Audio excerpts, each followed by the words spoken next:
നമസ്കാരം, ജന്മഭൂമിയിലേക്ക് സ്വാഗതം. ഖാലിസ്ഥാൻ ഭീകരൻ ഹർദീപ് സിംഗ് നിജ്ജാറിന് ആദരാഞ്ജലി അർപ്പിച്ച് മൗനം ആചരിച്ച കനേഡിയൻ പാർലമെന്റിന്റെ നടപടിയെ അപലപിച്ച് കേന്ദ്ര വിദേശകാര്യമന്ത്രി ഡോക്ടർ എസ് ജയശങ്കർ.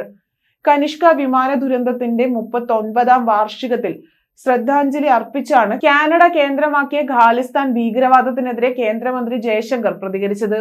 ഭീകരവാദവും അതിനു പിന്തുണ നൽകുന്നതും ഒരു കാലത്തും പൊറുക്കാനാകില്ല എന്ന് അദ്ദേഹം മുന്നറിയിപ്പ് നൽകി.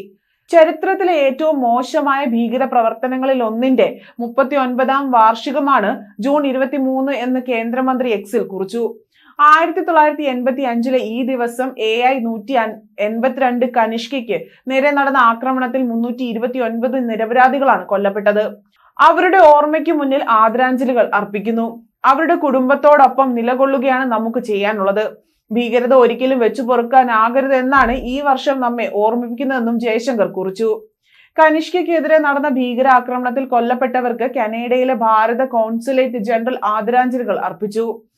ഭീകരവാദ ഭീഷണിയെ നേരിടാൻ ഭാരതം എന്നും മുൻപന്തിയിൽ ഉണ്ടാകുമെന്ന് കോൺസുലേറ്റ് ജനറൽ പറഞ്ഞു.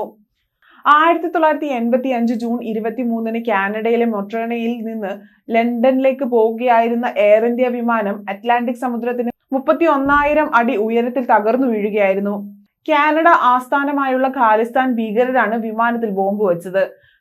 ആക്രമണത്തിൽ 268 കനേഡിയൻ പൗരന്മാരും 27 ബ്രിട്ടീഷ് പൗരന്മാരും 24 ഭാരതീയരും ഉൾപ്പെടെ 329 പേരാണ് കൊല്ലപ്പെട്ടത്.